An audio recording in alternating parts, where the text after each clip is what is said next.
Siyata Dishmaya, Masechet, Baba Metzia, Daf Petet. Nous commençons à la 7e ligne, Tanu Rabbanan Daïch. Donc la Gemara poursuit avec le pasouk que nous avons vu concernant l'interdiction d'empêcher le taureau de manger au moment où le taureau va écraser la récolte. Et comme nous l'avons vu dans le Hamoud précédent, de ce pasouk nous apprenons aussi le din du poël de l'ouvrier, puisqu'il y avait un ékesh entre le nersam et le chosem, c'est-à-dire le taureau qui on a empêché de manger, et le chosem, l'homme qui lui empêche le taureau de manger.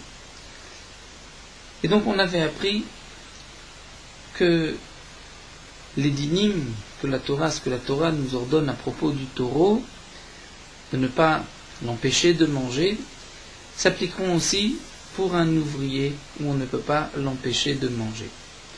Nous avons vu les dinim de l'ouvrier qui travaille au moment du gmar melacha, c'est-à-dire lorsque le fruit est terminé, le gmar melacha, lorsque c'est rattaché bimchoubar la karka. Par exemple, au moment de la cueillette du raisin, c'est le gmar melacha lorsqu'il coupe le raisin. Et à ce moment-là, l'ouvrier pourra manger. Donc on a la condition de mechoubar la karka, lorsque c'est rattaché au sol et qu'il vient couper. Beshat gmar melacha, lorsque c'est le gmar melacha. Si c'est betalouche, une récolte qui est détachée du sol, là nous avons vu que c'est avant le gmar melacha. Dans la Mishnah, il y avait aussi un autre point, c'est lorsque l'ouvrier travaille pour tout ce qui est en gidulo mina aret, c'est-à-dire lorsque ça ne pousse pas sur le sol. Lorsque ça ne pousse pas sur le sol, comme par exemple celui qui va traire une vache, préparer du fromage, l'ouvrier ne pourra pas consommer, boire du lait au moment où il travaille, au moment où il traite les vaches, bien que l'ouvrier a le droit de manger, comme nous l'avons vu, mais il ne pourra pas manger lorsque ce n'est pas kidulo mina aret, que ça ne pousse pas sur le sol. Donc là, la Gemara va nous rapporter un pasouk, et nous avons plusieurs drashot, plusieurs braïtot concernant ce pasouk de Disho. Tanu Rabbanan Daïch, donc la Torah nous dit le Tarsom Shor Bedisho, tu ne pourras pas empêcher le taureau de manger au moment où il vient écraser la récolte. Ma Daïch Miyuchad, nous allons apprendre de la même manière que le Daïch, c'est-à-dire que la récolte que le taureau va écraser pour séparer le grain de l'ivraie, Miyuchad, c'est particulier. Qu'est-ce qui est particulier? C'est que c'est Davar Shigidulo Karka. C'est quelque chose qui a poussé sur le sol, du blé qui a poussé sur le sol. Entre parenthèses, nous avons Beshat Gmar Melacha. La parenthèse parce que le Maharsha nous dit qu'il ne faut pas lire ces trois mots, bien que d'après Rashi, il semblerait que Rashi avait la girsa et la lecture de ces trois mots au moment du Gmar Melacha, c'est-à-dire on termine, puisque la récolte à ce moment-là on va l'écraser pour séparer le grain de l'ivraie. Mais le plus simple en vérité de suivre l'explication du Maharsha, puisque Davar Shigidlo Karka, et pour exclure ce qui n'est pas Gidulo Karka, nous n'avons pas besoin de faire intervenir cette notion de Gmar Melacha. Donc la Gemara nous dit, de la même manière que Daïch et Miyuchat, c'est Davar Gidulo Karka, c'est ce qui pousse sur la terre, donc au poel ochelbo, l'ouvrier pourra en manger, puisque nous apprenons le din de l'ouvrier du taureau. Afkol Gidulo Karka, poel ochelbo, de même, tout ce qui pousse sur le sol, l'ouvrier pourra le consommer. Et à ça, on va exclure de la Acholev. Lorsque l'ouvrier travaille sur ce qui n'est pas Gidulo Karka, ce qui ne pousse pas sur la terre, comme par exemple celui qui va traire les vaches, Acholev. Mechabetz, c'est celui qui va, nous dit Rashi, avec Mecharitze Chalav, je dirais que Mechabetz, il va préparer, mettre du lait pour le faire fermenter dans la panse, comme c'était l'habitude à l'époque,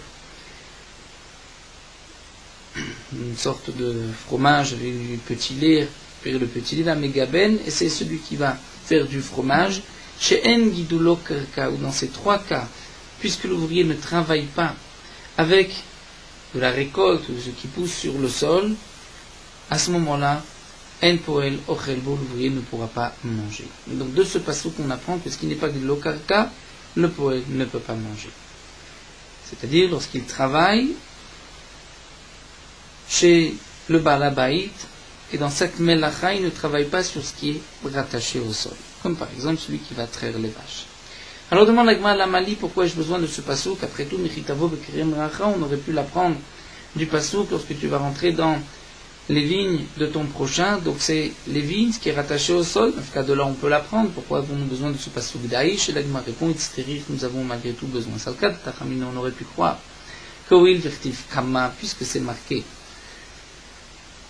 Kama, dans l'autre pasouk que nous avons vu, Kitavo Bekamat Re'echa, Kama c'est le blé qui est debout. Donc j'aurais pu dire que puisque ce Kama les rabot, Kol Baale Kama, qui vient inclure tout ce qui est Baale Kama, c'est-à-dire tout ce qui est debout, tout ce qui est debout, et cela voudrait dire même une bête. Donc peut-être que les rabot namé, je vais inclure Midé de l'Avgid de l'Ekarka, ce qui ne pousse pas sur le sol, que lorsqu'on va traire la vache, on pourra aussi manger. Kamash Malan que non, vient le pasuk d'Aïch pour préciser, ce n'est que ce qui est rattaché au sol. Tanya Idach, autre braïta, toujours concernant ce pasuk d'Aïch, on va prendre Madaïch Miyuchad, Davar Shebishat Ma Melacha Poel Ochelbo. De la même manière que le Daïch, c'est quelque chose de particulier, c'est Davar Shebishat Ma Melacha. On se trouve au moment du Gmar Melacha, c'est-à-dire, dit Rashi, il termine la Melacha du blé.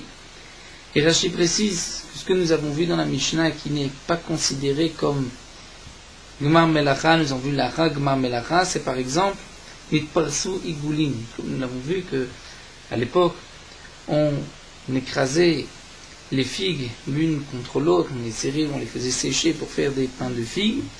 Et donc si ce pain s'est détaché et qu'on va le recoller, là effectivement ça ne s'appelle pas un Gmar Melacha et on ne mangera pas. Mais pour Daïch, c'est Miyucha, Davar Shebishat Gmar Melacha Poel Ochelbo, au moment où on termine, c'est le Gmar Melacha, il termine la Melacha de Disha, et l'ouvrier peut manger, Av Kol Shu Bishat Gmar Melacha Poel Ochelbo, donc de même, lorsque l'ouvrier est occupé à ce qui est Gmar Melacha, il pourra consommer. Et il y a de ça, on va exclure un Menachesh, Beshumim, celui qui va désherber, Beshumim, cernant l'ail, ou Bebetsalim, ou les oignons. Oui, il vient de Gmar Melacha, puisque ce n'est pas un Gmar Melacha, c'est-à-dire désherber, il enlève les oignons ou l'ail qui n'est pas bon. Donc il n'y a pas de Gmar Melacha, il ne récupère pas, on pensait pour l'instant, il ne récupère pas l'ail et l'oignon. Donc l'ouvrier ne pourra pas manger l'ail et de l'oignon au moment de son travail. Mais demande encore une fois la Gmar Lamali, pourquoi ai-je besoin de ce pasouk, puisque nous avons vu du pasouk Mvel Keliech Halotiten, la Torah dit, lorsque tu vas couper le raisin, tu pourras en manger, mais tu ne pourras pas mettre ce raisin dans ton panier, c'est-à-dire faire des provisions. El Keliech Halotiten, tu ne pourras pas en mettre donc dans ton panier. De là on apprend que c'est seulement lorsque tu mets pour le compte du Balabait, tu ne pourras pas mettre pour toi. Donc c'est à un moment de Gmar Melacha et pas au moment où on va juste désherber. Donc c'est évident qu'il ne mangera pas. Et là Gmar répond, l'Otzricha, le chidouche de Daïch, c'est pour nous dire, Afalgav de Kamashlif Katine Bibne Alimé, même dans le cas où lorsqu'il désherbe, il va en vérité enlever Katine, c'est-à-dire les petits oignons qui ne vont pas, nous dire Rashi, qui ne vont pas grossir, et on les enlève de parmi les gros oignons pour laisser de la place et que les oignons puissent mieux se développer. À ce moment-là, étant donné que ces petits oignons, eux, ne vont pas grandir, mais on peut quand même les consommer, donc l'ouvrier va prendre ces petits oignons et les mettre dans le panier du Balabait. Donc il les met dans le panier du Balabait, et la Torah dit, tu ne pourras pas le mettre dans ton panier. Donc, j'aurais pu, si je n'avais eu que le passouk qui t'avo bekirem recha, où la Torah dit, lorsque tu coupes le raisin, tu peux le manger, mais ne le mets pas dans ton panier. Donc j'aurais pu croire, puisque là, je mets dans le panier du Balabait ces petits oignons, tu ne peux pas le mettre dans ton panier, mais tu peux manger. Donc vient le pasuk d'Aïch pour me dire non, tu ne pourras pas manger, étant donné que ce n'est pas un Gmar Melacha, puisque l'essentiel, comme nous dit Rashi, ce n'est pas pour les oignons que tu enlèves, mais les oignons que tu laisses. Donc il n'y a pas de Gmar Melacha, tu permets simplement aux autres oignons de se développer. Voici donc une deuxième dracha de ce mot d'Aïch. Tanya Ida, troisième braïta qui nous dit d'Aïch. Du passouk de Tarsom Shorbedisho, tu n'empêcheras pas le taureau de manger lorsqu'il vient écraser la récolte. On apprend de la Madaïch Miyuchad d'avoir chez le Migmera Melarto. Le Daïch, c'est le blé qu'on va séparer de son écorce en l'écrasant. c'est d'avoir Shelon Nigmera Melachto. En vérité, pas vraiment le séparer, puisqu'ensuite, il fallait faire, après la Disha, il fallait jeter en l'air le blé, afin que l'écorce puisse s'envoler. Donc, il n'y a que le blé ensuite qui retombait. Mais là, on allait séparer le blé, le détacher de l'écorce. Mais c'est d'avoir Shelon Nigmera Melachto. La Melacha n'est pas terminée, les Maaser par rapport au Maaser, puisqu'il y a ensuite donc le miroir, c'est-à-dire qu'on doit faire un tas, ensuite ablanir ce tas, et c'est à ce moment-là qu'il y a une obligation de Maaser. Donc la Torah nous dit, quand est-ce que l'ouvrier peut manger? C'est lorsque c'est comme le Daïsh, c'est-à-dire il n'y a pas encore de Gmar Melacha par rapport au Maaser, Gmar Melacha que nous avons vu auparavant dans le DAF précédent, c'est-à-dire arrive un moment où il y a une obligation de Maaser, où la récolte est suffisamment, si on peut dire, chashuva importante. Et donc on voit que le poël ne pourra manger que lorsque nous ne sommes pas encore arrivés au stade du Maaser. Afkol shelon nigmera melarto le Maaser poël ochel. Donc de même, lorsque nous ne sommes pas encore arrivés au moment gmar melacha de l'obligation du Maaser, alors poël ochelbo, l'ouvrier pourra manger. Yatsa, et on va exclure, à Bodel Betmarim. Bodel Betmarim ou Begrogrot, Rashi nous explique celui qui va détacher des dates ou des filles qui se sont collées. Oil vinigmera melarto le Maaser, là nous sommes déjà après le gmar melacha, il y a déjà une obligation du Maaser, donc dans ce cas-là, en poël ochelbo, l'ouvrier ne pourra pas manger.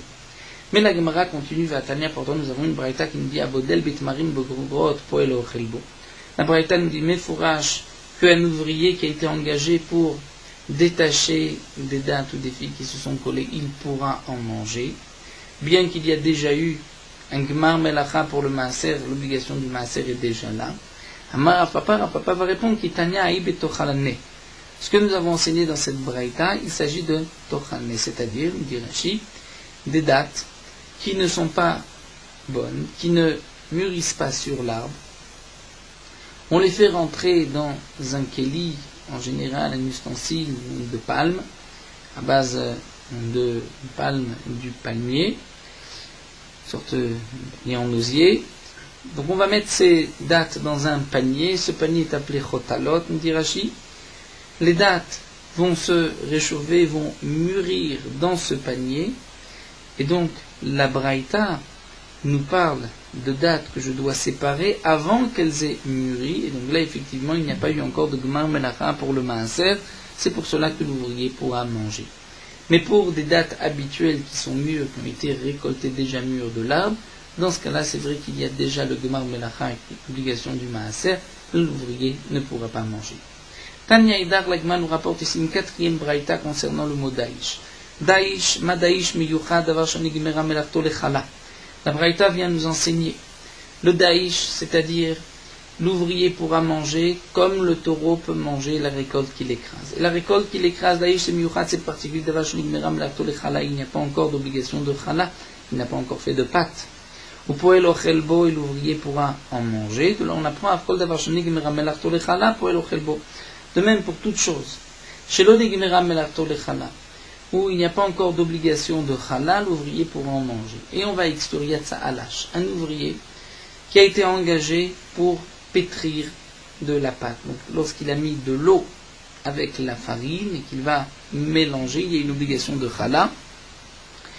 Il faut encore, c'est vrai, pétrir, frapper, les rachis, frapper, comme c'était l'habitude à l'époque, frapper la pâte pour la travailler, et ensuite dresser, préparer les pains et les cuire. Donc celui qui a été engagé pour yatsa alash, pour pétrir, mekatef, c'est pour arranger, pour frapper la pâte, donc pour la travailler, va offrir celui qui l'a fait cuire, puisque la nigmera melato le chala, il y a déjà une obligation de chala dès qu'on a versé l'eau dans la farine. Eh bien, en poel ochelbo, l'ouvrier ne pourra pas manger de cette pâte, étant donné que on apprend du pasuk daïsh, il faut que ce soit comme daïsh. C'est-à-dire même après avoir prélevé la chala, il ne pourra pas en manger. La Gemara continue vers l'onigmera melarto le maaser. Pourtant, lorsqu'on est arrivé à ce stade-là, où on a pétri la pâte, en vérité, le blé était déjà auparavant arrivé au stade de Chiyuv Maaser, d'obligation de Maaser, puisque lorsqu'on avait le tas de blé, il y avait une obligation de prélever le Maaser, c'était le Gmar Melacha. Ensuite, on a pris le blé, on l'a moulu, on l'a tamisé. Tout ceci est bien avant la licha. Donc lorsqu'on arrive à la licha, au moment où on pétrit, où on prépare le pain, où on le cuit, on est en vérité déjà depuis longtemps, l'ouvrier ne pourra pas manger, puisqu'on se trouve depuis longtemps après le Gmar Melacha les Maaser, et comme nous avons vu auparavant, que le daïch, il n'y avait pas encore de Gmar Melacha pour le Maaser, et c'est là que l'ouvrier va manger.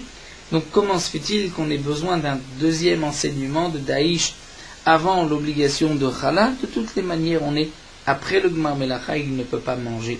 Donc pourquoi nous rapporter une autre raison pour laquelle le poêle ne peut pas manger? De plus, lorsque un homme va moudre le blé, si on s'en tient à cette dernière braïta, lorsqu'on va moudre le blé, il n'y a pas encore d'obligation de chala, donc l'ouvrier pourrait manger. Mais lorsqu'il moud le blé, on est déjà après le Gmar Melacha les Maaser, on a vu que l'ouvrier ne peut pas manger.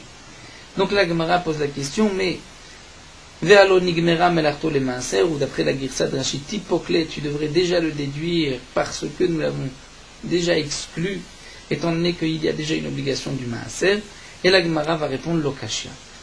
Voici la réponse, ce n'est pas une question, Bechut Salaret Saskinan, on parle en dehors de la terre d'Israël, des Leka Maaser où il n'y a pas de Maaser. Donc puisqu'il n'y avait pas de Maaser, donc l'ouvrier aurait pu manger, vient la Torah et ce limoud daïch avec le digne de Chala pour nous dire que malgré tout, il ne mangera pas. Mais demande l'agma yachi Chala meleka. Si on est en Chutz Laaretz, il n'y a pas non plus d'obligation de Chala en dehors d'Eretz Israël, et la Léolam, nous verrons par la suite qu'il y a une obligation, et la Léolam, et la Gemara nous dit, non, en vérité, on revient, on parle Ba'aretz en Eretz Israël, Velo Kasha, et ce n'est pas une contradiction, on va dire Besheva Shekivshu, Besheva Shechilku. Pendant les 7 années de la conquête, les 7 années du partage, les Amarmar, où nous avons enseigné Sheva Shekivshu, Besheva Shechilku, pendant les 7 années où les Bnei Israël ont conquis la terre, et pendant les 7 années où ils ont partagé la terre, donc à l'époque de Yehoshua, Nitraïvu bechala, il y avait une obligation de prélever la chala lorsqu'il préparait une pâte, mais malgré tout, lo nitraïvu be maaser, il n'y avait pas d'obligation de maaser. Rachid nous explique, étant donné que c'est marqué dans la Torah, bevoachem el haaretz, lorsque vous allez rentrer dans la terre. D'habitude, la Torah dit kitavo, lorsque vous rentrerez, la Torah dit ici bevoachem, c'est-à-dire lorsque vous rentrez, immédiatement il y a un chiyuv chala, donc on apprend que le chiyuv chala commence dès que les Bnei Israël sont rentrés en Eretz Israël, alors que pour le maaser, c'était seulement après l'héritage, après qu'il se soit installé, puisque la Torah dit aser te aser, makom asher yifrar, c'est-à-dire au moment où le Mishkan avait déjà été fixé à un endroit, c'est-à-dire à Shiloh, alors que pendant les 14 années de la conquête et du partage, le Mishkan se trouvait à Gilgal. Donc la Gemara répond ainsi. La dernière braïta que nous avons vue où la Torah nous dit Daïch, et la braïta nous enseigne que Daïch signifie tant qu'il n'y a pas d'obligation de chala, le poêle peut manger. Et donc on a exclu le poêle l'ouvrier qui va pétrir la pâte. On a posé la question, mais de toutes les manières, il y a une obligation de maaser. On est après le Gmar Melacha, et donc de toute manière, il ne mange pas depuis longtemps. C'est-à-dire même s'il avait travaillé dans les travaux entre le miroir et la licha, pétrir la pâte, comme par exemple moudre le blé ou le tamiser, là aussi l'ouvrier n'aurait pas mangé. Donc on va répondre, on parle dans le cas des 14 premières années, où là il n'y avait pas encore d'obligation de maaser, donc il aurait pu manger, vient cette dracha de Daïch de nous dire non, tout dépend. Étant donné qu'il y a eu déjà le Gmar Melacha, une obligation de chala, il ne pourra pas manger. Mais la Gemara s'étonne. Midé Maaser Kagarim, quelle est la réponse qui nous a été donnée? On nous répond, si à l'époque, pendant les 14 premières années de la rentrée des Bnei Israël en terre d'Israël, il n'y avait pas d'obligation de Maaser, mais dit la Gemara dans le Pasuk Daïch, on ne parle pas Maaser ou pas Maaser. La question est ce qu'il doit prélever. Ce que nous avons vu, c'est le Gmar Melacha. C'est vrai que le Gmar Melacha, c'est en vérité lié au Maaser. Mais ce que nous avions appris plus haut que le Daïch, c'est d'avoir chez l'Oni Gmera Melarto les Maaser. L'essentiel n'était pas Maaser ou pas Maaser, si on a une obligation ou pas. c'est sur la Metziut, c'est-à-dire sur cet état, que Gmar Melacha, on a terminé la récolte. Et donc, si le Daïch, lui, est avant le Gmar Melacha, on va exclure tout ce qui est après le Gmar Melacha. Donc même s'il n'y avait pas d'obligation de prélever le Maaser, mais on était après le Gmar Melacha, donc de toute manière l'ouvrier ne mangeait pas. Alors pourquoi donc, la question revient, pourquoi cet enseignement par rapport au Chala, la Chala, et la Ravina reprend et nous dit que il faut enseigner ainsi. Daïch. Reprenons la Braïta et on va dire qu'en vérité ces deux dernières Braïtot, une qui nous parle du Gmar Melacha le Maaser et l'autre du Gmar Melacha le Chala, on va les lier ensemble et on va dire Madaïsh miyuchad avashonigmera melato le maaser. Donc le taureau peut manger lorsqu'il écrase la récolte. Là on va apprendre que l'ouvrier aussi. Et de la même manière que Daïch c'est particulier, c'est davashonigmera melato le maaser vedechala. Il n'y a pas eu encore de gmar melacha ni par rapport au maaser ni par rapport à la chala. Ou poel ochelbo, l'ouvrier pourra en manger. Donc on dira afkol shonigmera melato le maaser vedechala poel ochelbo. Donc de même. Tout ce qui est avant le Gmar Melacha et pour Maaser et pour Chala, l'ouvrier pourra en manger. Donc il n'y a pas deux étapes, c'est une seule étape. Donc en vérité, nous dit Rashi, tout dépend. On va partager, on va dire que lorsque il y a une obligation de Chala, à ce moment-là, on pourra manger jusqu'à l'obligation de Chala, même si on a déjà passé le stade de Maaser. Mais lorsqu'il n'y a pas de Chala, donc dans ce cas-là, le premier temps où on va dire que l'ouvrier ne mange pas, c'est le Gmar Melacha le Maaser. Donc pour les tmarim, pour les dates, on a engagé un ouvrier pour détacher les dates qui se sont collées, puisque dans les dates il n'y a pas de Chala, donc on regarde le Gmar Melacha pour le Maaser. Pour celui qui va pétrir la pâte, étant donné qu'il y a deux étapes, c'est vrai qu'il y a Gmar Melacha le Maaser, mais ensuite il y a Gmar Melacha le Chala, donc on aurait dû s'en tenir juste à Gmar Melacha le Chala. Donc si par exemple un ouvrier va moudre le blé, il pourra manger, bien qu'on est après le stade de Gmar Melacha le Maaser. Mais étant donné qu'il y a Chala, donc on apprend Gmar Melacha le Maaser ve le Chala. Pour ce qui continue, il y a encore une autre étape, c'est-à-dire la Chala. Jusqu'au moment où il y a une obligation de Chala, l'ouvrier pourra manger. Donc l'ouvrier qui va pétrir, effectivement, puisqu'il est après le Chiyuv Chala, ne pourra pas manger. La Gemara continue, Iba et Léou. Nous allons poser une question concernant la manière comment l'ouvrier va manger. Poël, Maouch Yavev Ba'or V'yochal.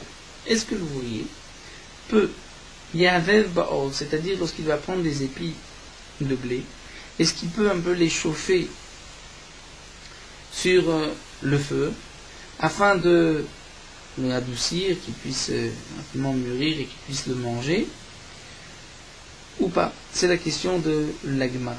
Est-ce que ceci, demande la Gemara, mi avec anavim vedavar acher, est-ce que c'est comme anavim vedavar acher, c'est-à-dire que la Gemara nous avait rapporté auparavant, nous avons vu dans une braïta, c'était Daf Pezaïn Amoudbet, à la 3e des grandes lignes, on était d'Oresh le Pasouk, lorsque tu vas rentrer, Kitavo Bekerim Bracha, Vachalta Anavim, tu mangeras du raisin. De là on avait dit Anavim, Velo Anavim Vedavaracher.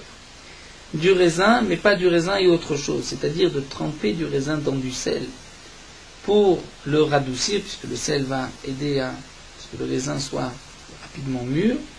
Ça, je n'ai pas le droit. La question ici qui se pose, c'est est-ce que par exemple ce raisin ou ces épis de blé, je peux les faire chauffer sur le feu et ainsi les consommer? Est-ce que c'est qu'anavim vedavaracher comme du raisin et autre chose et je n'ai pas le droit, olo ou pas? Tashma, la Gemara va nous rapporter une braïta. C'est marqué Rachai balabait lashkot poalim yain. Le balabait peut donner à boire à ses ouvriers du vin, pour qu'ils ne mangent pas beaucoup de raisins. C'est-à-dire il a une bonne récolte de raisins, il préfère regarder ce raisin, donc il va servir quelques verres de vin à ses ouvriers, et au moment du travail, les ouvriers ne vont pas manger de raisin, il a le droit. Rachaim poalim, les ouvriers, eux, ont par contre le droit, les tavel pitam batsir, ont le droit, avant de commencer à travailler, de tremper leur pain dans un jus de poisson saumure, pour qu'ils puissent au contraire manger beaucoup de raisins. Jusqu'au moment du travail, l'ouvrier a le droit de manger. Donc nous voyons que l'ouvrier a le droit de se préparer à manger beaucoup. Donc là aussi, l'ouvrier aurait le droit de faire chauffer le raisin pour le manger, pour qu'il soit apte à être mangé. La Gemara répond non, ce n'est pas une preuve. La question ne se posait pas, est-ce que l'homme peut lui se préparer, c'est-à-dire manger d'autres aliments qui vont l'affamer, ou il aura besoin de douceur, donc il va manger beaucoup de raisins. Ça c'est sûr que la Torah n'a pas interdit. Ce n'est pas qu'un avis, mais d'avoir acher. La question qui se pose ici, qui comme Evailan l'archouret péré maï, c'est lorsque je vais rendre le raisin apte à être mangé. Donc on a vu que le tremper dans du sel, ça je ne peux pas, c'est qu'un avis, mais d'avoir acher. Mais le faire chauffer où je ne rajoute rien, et d'une certaine manière j'arrive au même résultat, c'est que le raisin va être mieux, je vais pouvoir en manger. Est-ce que là j'ai le droit ou pas? Tashma Nagmara va nous apporter une autre preuve. Les ouvriers vont manger du raisin, c'est-à-dire au bout des rangées, c'est-à-dire lorsqu'ils ont des rangées de vignes, ils vont ramasser le raisin, ils peuvent, nous dit Rashi, attendre et ne manger que le raisin des arbres qui sont au bout du champ, là où il y a le soleil qui a frappé sur ce raisin et qui a permis au raisin de bien mûrir. Ou bilvad ma condition. On ne pourra pas prendre le raisin et le mettre au-dessus du feu pour ainsi le faire mûrir. Donc nous voyons que les havev baor, ceci est considéré comme un avim vedavar acher. Et donc c'est interdit. La Gemara répond non. Ce n'est pas interdit. Atam mishum bitul melacha. Là-bas, pourquoi c'est interdit? C'est lorsque l'ouvrier va s'arrêter, va prendre le raisin et va le passer sur le feu pour le faire mûrir. Là, c'est interdit, non pas parce qu'il mange un avim vedavar acher, mais parce qu'il s'arrête de travailler. Il n'a pas le droit. Notre question, qui quand est-ce que l'ouvrier a le droit de mettre le raisin sur le feu pour le faire mûrir, ça c'est Erad et Keishto Banav, lorsque ce n'est pas lui qui va le faire, mais c'est sa femme et ses enfants qui ne sont pas engagés, qui vont prendre le raisin, le préparer pour que le père puisse manger. Ça c'était la question. Est-ce que c'est qu'un avis mais d'avoir à faire, c'est comme tremper le raisin dans du sel et c'est interdit ou pas? Alors Maï, la question revient, quel est le din? Tashma, l'Agma nous rapporte une autre braïta. Lo yavev baor, on ne pourra pas donc les faire chauffer sur le feu veyochal et les manger. Velo yichmor ba'adama, on ne pourra pas non plus le faire chauffer en le mettant, le cachant dans atmana, dans du sable chaud veyochal et manger. Velo yafrir al gabe asela, on ne pourra pas yafrir, Rachid dit un mot en français, le blesser, c'est-à-dire comme les pommes d'Yashi, vous prendre le raisin, le frotter sur le rocher afin donc de le rendre plus tendre et qu'on puisse le manger, ça aussi c'est interdit. Mais on peut d'une main à l'autre ainsi frotter l'aliment et le manger. Donc voici une braïta où c'est marqué lo yavev baor, on ne peut pas le mettre sur le feu. L'Agma répond, ce n'est pas une preuve. Là-bas on va aussi expliquer Mishum Bitul Melacha, c'est lorsqu'il s'arrête. Lorsqu'il s'arrête, c'est interdit. Mais s'il ne s'arrête pas, c'est sa femme et ses enfants, c'est permis. Achina Memistabra, nous dit l'Agma, d'ailleurs, c'est logique d'expliquer ainsi que c'est Bitul Melacha lorsqu'il s'arrête de travailler. Parce que si tu penses que l'interdiction c'est parce qu'il va permettre au fruit d'être mûr, il va le manger, c'est ça ce que la Torah nous a interdit, alors c'est la Maïmetu Kepere, car en vérité le rocher, en quoi le rocher va radoucir le fruit. Donc c'est sûr que ce n'est pas pour cette raison. Mais la Gemara nous dit non, Yefchar de l'omantique pourtant. En vérité, même sur le rocher, il est impossible que le rocher ne va pas quand même radoucir un peu le fruit. Donc malgré tout, nous n'avons pas cette preuve qu'il s'agit de Bitul Melacha. On pourrait peut-être expliquer, c'est parce que il va radoucir le fruit, donc c'est comme tremper le raisin dans du sel qui est interdit. Mais malgré tout, la réponse reste, même si elle n'est pas obligatoire, on peut expliquer de cette manière, ou on peut dire aussi Mishum Bitul Melacha, c'est parce qu'il s'arrête de travailler. Donc la question n'a pas été répondue. Quel est le din? Nous avons vu que dans le pasuk Anavim, la Torah permet à l'ouvrier de manger du raisin. De là, nous avons appris, c'est-à-dire le raisin tel qu'il est, mais il n'a pas le droit de le tremper dans du sel pour le faire mûrir et le consommer. On a posé la question, est-ce qu'on a le droit de le mettre sur le feu pour faire mûrir le raisin? Est-ce que ça c'est permis, étant donné qu'il n'y a rien, pas d'autre chose de davar acher, du corps étranger qui se rajoute? Est-ce que c'est permis ou pas? Donc nous restons toujours sur la question, et l'Agma nous apporte une autre braïta. Tashma. Poalim shayu odrin bateini. Les ouvriers qui étaient en train de récolter les figues, godrim betmarim, ou les dates, et comme nous explique Rashi, les termes de odrim, godrim, moskin, botzrim, sont en vérité la cueillette des fruits. Pour les figues on dit odrim, pour les dates on dit godrim, pour le raisin ou botzrim, banavim, la betzira, et pour les olives moskim, bezetim. Donc un ouvrier qui en vérité va faire la cueillette des fruits, areil ou ochlim, ces ouvriers peuvent manger, ou pturim, et ils sont dispensés de prélever le maaser. Comme nous dit Rashi, ce n'est pas un mécart, ce n'est pas un achat, c'est-à-dire ça ne fait pas partie de leur salaire, où on aurait pu dire que puisque c'est à la place d'un salaire, donc c'est comme s'ils ont acheté, et donc un lokéar doit lui prélever le maaser. Non, ils sont pturim, étant donné que la Torah a permis à l'ouvrier de manger, ce n'est pas une condition dans leur contrat, ça ne fait pas partie de son paiement, donc il n'y a pas d'obligation de maaser, chaque Torah zirtalaem, parce que la Torah a permis aux ouvriers de manger. Bepitam lo yochlu, avec du pain, ils ne pourront pas manger, et la imken natlu rishon balabait, sauf s'ils ont demandé la permission du balabait. Pourquoi ils ne pourront pas manger avec du pain? Rachid nous explique, parce qu'ils vont manger beaucoup. Velo ispot bamelach, il ne pourra pas tremper dans du sel, veyochal, et manger. Alors, Rachid nous explique que ce qui est marqué ici, Velo ispot, on pensait que c'était par rapport au din de Anavim vedavar acher, de ne pas manger du raisin avec autre chose. Et ce n'est pas par rapport au din de Maaser. Donc on voit que lo ispot bemelach veyochal, l'interdiction c'est quoi? C'est donc de tremper le raisin dans du sel, de le faire mûrir de cette manière, parce que ça s'appelle Anavim vedavar acher. En vérité, nous avons depuis le départ expliqué qu'Anavim vedavar acher, c'est tremper le raisin dans du sel, c'était ce que Rachid nous avait expliqué par rapport à cette Gemara. Donc la Gemara nous dit on ne peut pas tremper le raisin dans du sel, donc c'est qu'Anavim vedavar acher. Donc tu vois que de même tu ne pourras pas préparer le raisin en le mettant sur le feu. Donc la Gemara répond non. Melach vadaï qu'anavim vedavar acher damé. Le sel, c'est sûr que c'est comme anavim vedavar acher, comme du raisin et autre chose, parce que c'est du sel qu'on a rajouté, même si on a rajouté sur le raisin. Mais ce n'est pas la même chose que prendre le raisin et le faire chauffer. Alors la Gemara continue, mais tu nous dis, le ispot bamela veyocha, on ne peut pas tremper dans du sel et le manger, ou mino, pourtant nous avons une braïta qui nous dit, asocher et apoel. Celui qui engage un ouvrier, les adhères, c'est pour creuser les cache-caches, pour recouvrir des racines découvertes, tachatazetim, sous les oliviers.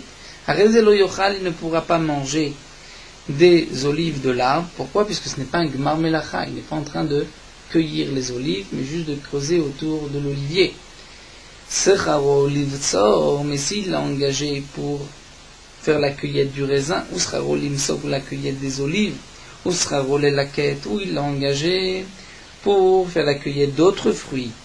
Les fruits qui sont tombés, nous dit Rashi, sur le sol. Areze ochel ou patour. Là, il pourra manger ou patour et il sera dispensé de maaser. Pourquoi? Chat Torah zirtalaim, parce que c'est un droit que la Torah a donné à l'ouvrier de manger au moment où il travaille, au moment où il va donc cueillir les fruits ou ramasser des fruits sous l'arbre. Mais katsatz, si il a fixé avec le balabait, il lui a dit je travaille pour toi, ma condition que je puisse manger. Donc là, on rentre dans le din du mekar, c'est comme un achat. Alors achat yochal, il pourra manger un fruit après l'autre. Mais shtaim lo yochal, il ne pourra pas manger des fruits deux par deux. Pourquoi? Rachid nous explique.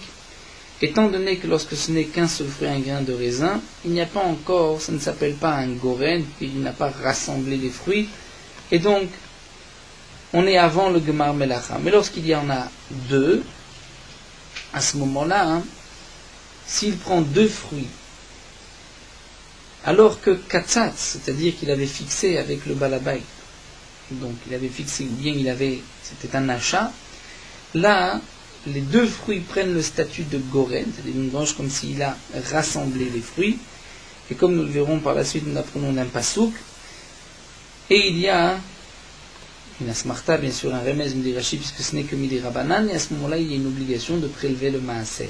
Donc prendre 2 fruits, étant donné qu'il a fixé avec le balabait, et donc puisqu'il a fixé avec le balabait, c'est comme s'il achetait du balabait, le fait de prendre 2 fruits, c'est comme si on avait fait un tas, un goren, et donc là il y a une obligation de maaser, il ne pourra pas manger. Et la Braïta nous dit, Vesofet bamelach veyochal, il peut tremper dans le sel et manger. Donc là la Gemara pensait que ce n'était pas par rapport au din de maaser, Sofet bamelach veyochal, mais c'était pour nous dire que le balabait ne peut pas l'empêcher de manger avec du sel. Donc la Gemara nous dit, tu viens de nous enseigner qu'il ne peut pas manger avec du sel, voici qu'il peut manger avec du sel. Donc il demande la Gemara tout d'abord sur quoi se rapporte cette dernière phrase, Vesofet bamelar veyochal, qu'il peut tremper dans du sel. Il est maasefa. Si c'est dans la sefa, c'est-à-dire dans cette dernière braïta, nous avons vu le cas où le balabait l'a engagé pour ramasser les fruits, et il a le droit de manger, il n'y a pas de riyuv maaser, étant donné que c'est un droit que la Torah lui a donné. Mais si katsat, il avait prévu, fixé avec le balabait, je travaille mais je peux manger, là il y a une obligation de maaser. Donc ce qui est marqué, cette dernière phrase, il pourra tremper dans du sel. Sur quoi ça se rapporte? Il est maasefa. Si c'est sur la sefa, dans le cas où il a fixé avec le balabait, je vais manger. Alors que van de katsat, mais s'il a fixé avec lui, bien sûr qu'il peut manger comme il veut. C'était les conditions qu'il avait donc posées avec le balabait. Qu'est-ce que la Mishnah, la Braïta, vient nous enseigner qu'il peut tremper dans du sel? Elle la lave. Donc tu es obligé de dire arecha.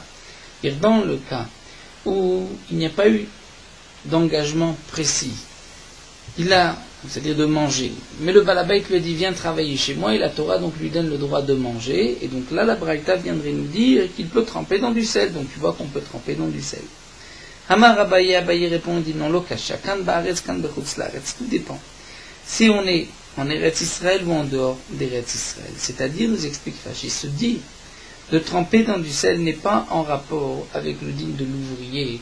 Est-ce qu'il a le droit de manger? Est-ce que ça s'appelle un avim vedavar acher par rapport à son droit de manger, puisque c'est un ouvrier qui travaille pour le compte du balabait? Mais c'est par rapport à un autre din, c'est le din du maaser. Parce que manger avec du sel, c'est donner une certaine importance à cette consommation.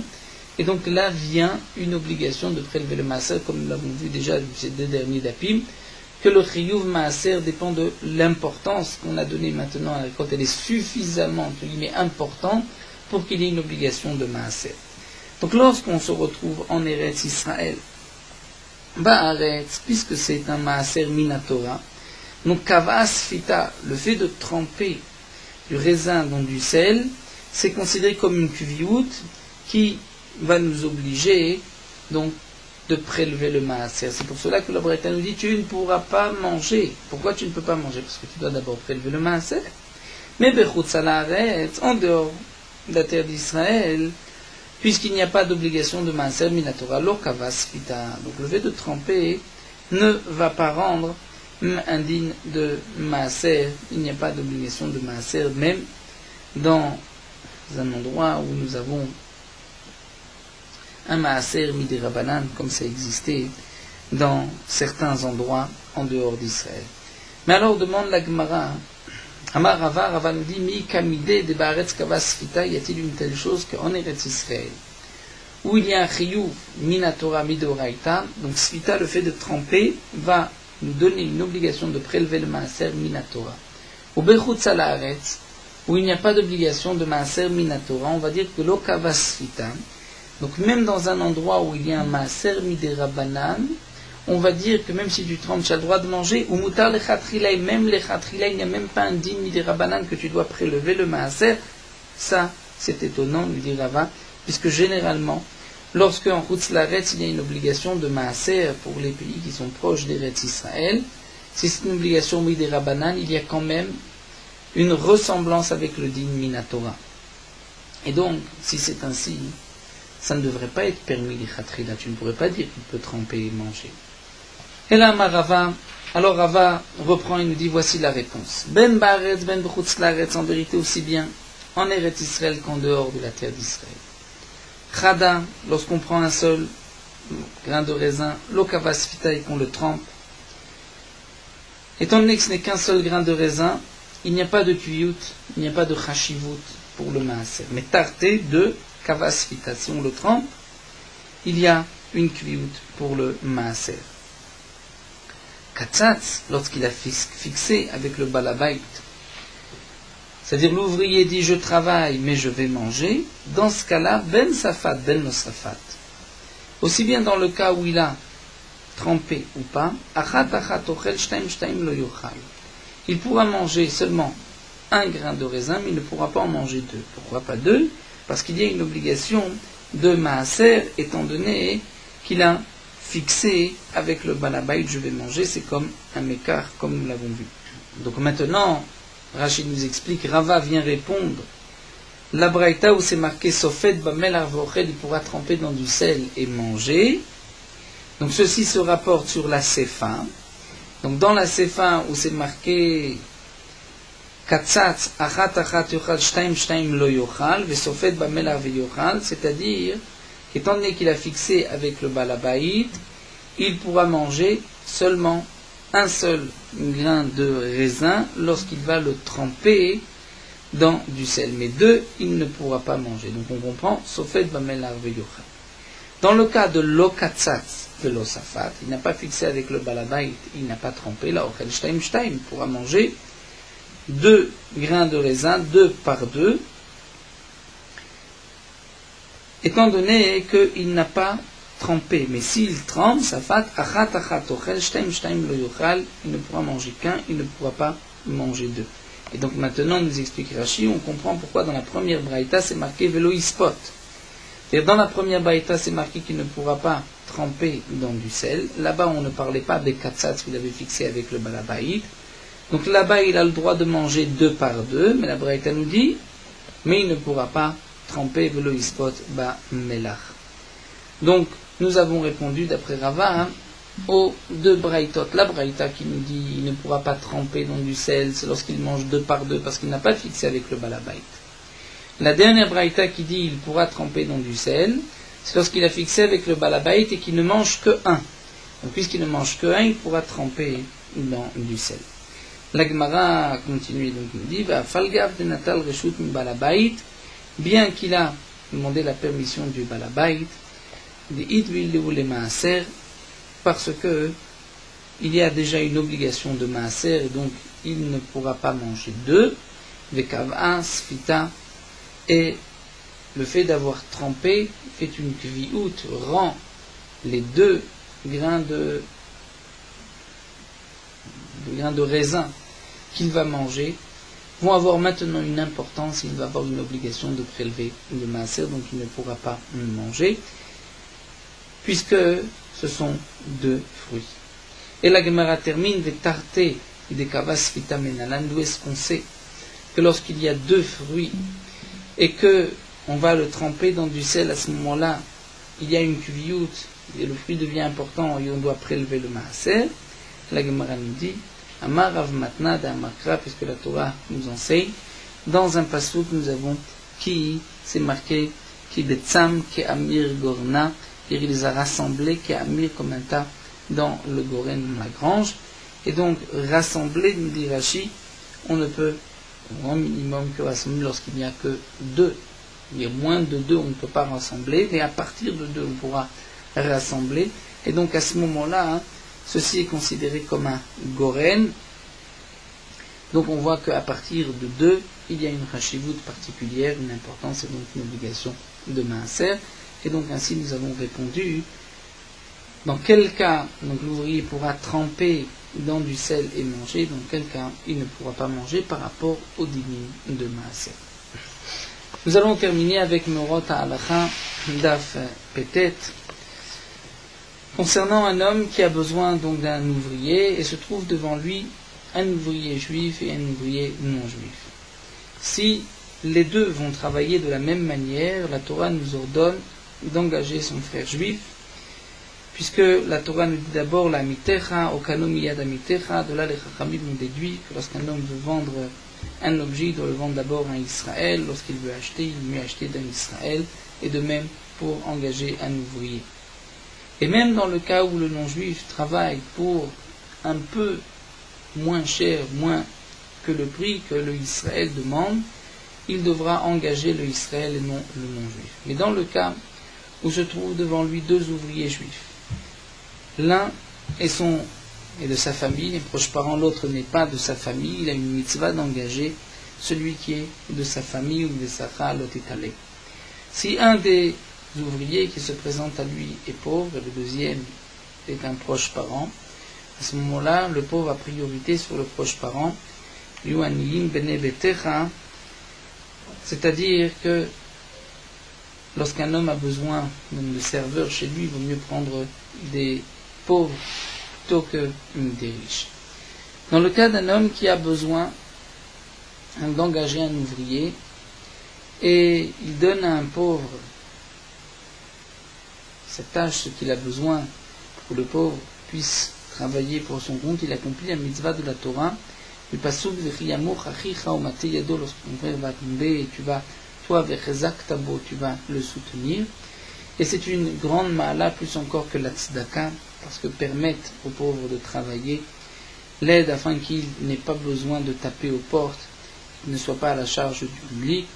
Un homme doit avoir confiance que par le srout de cette mitzvah, à part donc la récompense qui lui sera gardée dans le Olam Haba, Kadosh Baruch Hu lui enverra la réussite et la tzlacha dans ce qu'il a entrepris, dans cette melacha pour laquelle il a engagé ce pauvre.